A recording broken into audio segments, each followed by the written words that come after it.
Hi friends, hi viewers, welcome to my channel. இன்றைக்கி நம்ம சேனலில் சுவையான காரசாரமான ஒரு மீன் வறுவல் தான் பார்க்க போகிறோம்.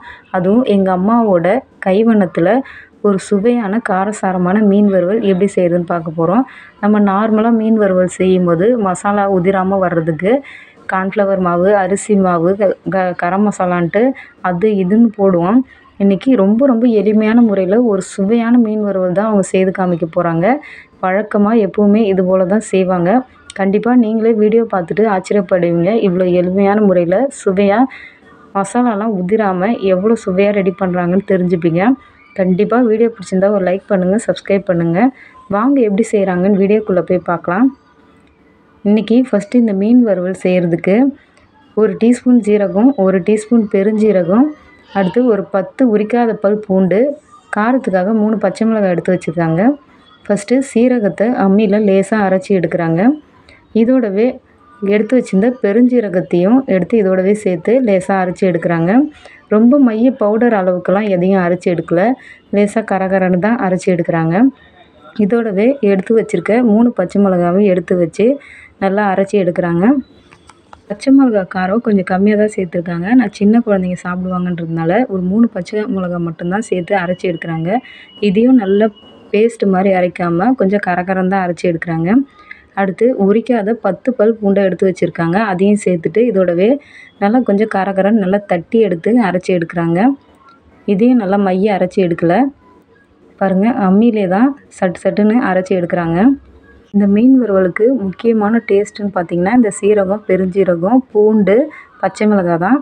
இது ரொம்ப மைய அரைச்சி எடுக்காமல் கொஞ்சம் கரகரன்னு அரைச்சி எடுத்து இதை ஒரு தட்டுக்கு மாற்றி எடுத்துக்கிறாங்க. பாருங்கள் லேசாக இந்த அளவுக்கு தான் கரகரன்னு அரைச்சி எடுத்தாங்க. இதை ஒரு தட்டுக்கு மாற்றிக்கிறாங்க. இப்போ நம்ம 3 காணாங்கத்தை நல்லா பெரிய சைஸில் எடுத்து வச்சுருக்கேன். நல்லா சுத்தம் பண்ணிவிட்டு இதை இது போல் நல்லா கீறி விடுறாங்க.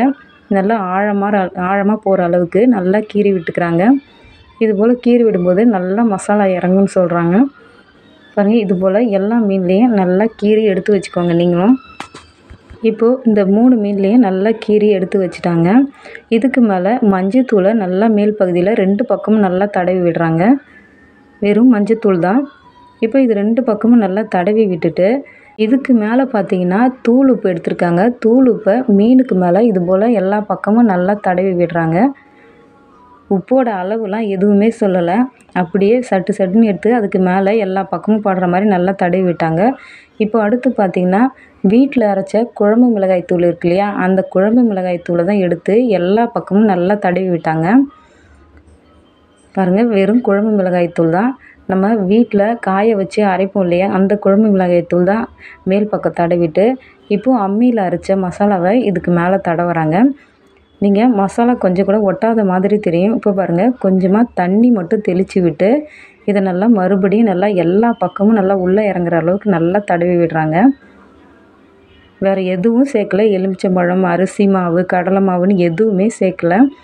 வெறும் வீட்டில் அரைச்ச மிளகாய்த்தூள் அப்புறம் மஞ்சத்தூள் தடவினாங்க. நம்ம அம்மியில் அரைச்ச மசாலாவை தடவினாங்க. பாருங்கள் இதுக்கு மேலே ஒரு 10 நிமிஷம் நல்லா உள்ளே இறங்குற வரைக்கும் நல்லா தடவி விட்டாங்க. இதுக்கு மேலே இன்னும் மிளகாத்தூள் நல்லா தூவி விட்டு கொஞ்சமாக தண்ணி தெளித்து விட்டு நல்லா தடவி விட்டாங்க.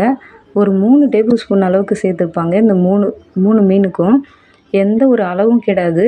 சட்டுன்னு அரைச்சாங்க. இது போல் வீட்டில் அரைச்ச குழம்பு மிளகாய் தூளை மட்டும் நல்லா தடவி விட்டாங்க. உப்பு தடவினாங்க, மஞ்சத்தூள் தடவினாங்க. அவ்வளோதான். இந்த மாதிரி தடவி விட்டு ஒரு 1 மணி நேரம் நல்லா ஊற விட்டாங்க. மூடி விட்டு இது நல்லா 1 மணி நேரம் ஊறின பிறகு ஸ்டவ் ஆன் பண்ணி கல்லை சூடு பண்ணாங்க. தோசைக்கல்லை சூடு பண்ணிவிட்டு ஒரு 2 டேபிள் ஸ்பூன் மட்டும் எண்ணெய் ஊற்றினாங்க. எண்ணெய் ஊற்றிட்டு நம்ம ஊற வச்சுருக்க மீனை இதுக்கு மேலே வச்சாங்க. வச்சுட்டு அடியில் தங்கியிருக்க மசாலாவெலாம் எடுத்து மறுபடியும் இதுக்கு மேலே நல்லா தடவி விட்டாங்க. தடவி விட்டுட்டு கொஞ்சமாக சுற்றி எண்ணெய் ஊற்றிட்டு செவந்து வர வரைக்கும் வெயிட் பண்ணி இதை எல்லா பக்கமும் நல்லா திருப்பி விட்டு நல்லா வறுத்து எடுத்தாங்க. இது போல் செய்யும்போது மசாலா ஒட்டி வருமானு நீங்களே யோசிப்பீங்க. பாருங்கள் எந்த அளவுக்கு நல்லா செவந்து வந்து மசாலா சூப்பராக ஒட்டி வந்திருக்கு பாருங்கள். இது இன்னும் கூட நல்லா நிறம் மாற வரைக்கும் நல்லா வறுத்து எடுப்பாங்க. நீங்களே பாருங்கள் ரொம்ப ரொம்ப சுவையாக இருந்துச்சு.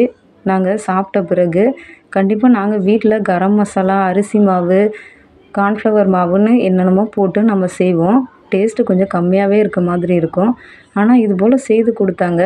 நம்ம பீச் ஓரங்களில் கிடைக்கும் இல்லையா மீன் வறுவல், அதே போலவே இருந்துச்சு. நீங்களும் வீட்டில் இதே மாதிரியே ட்ரை பண்ணி பாருங்கள்.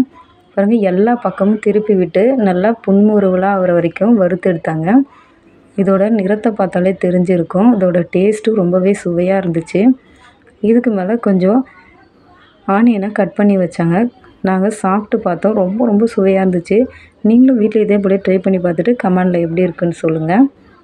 எங்கள் வீட்டில் இருக்க குழந்தைங்களும் ரொம்ப என்ஜாய் பண்ணி சாப்பிட்டாங்க. ரொம்ப காரசாரமாக தெரியல, ஓரளவுக்கு காரமாக இருந்துச்சு. வீடியோ பிடிச்சிருந்தா ஒரு லைக் பண்ணுங்கள், சப்ஸ்கிரைப் பண்ண மறக்காதீங்க. அடுத்தடுத்த வீடியோக்குள்ளே பார்க்கலாம். Bye friends.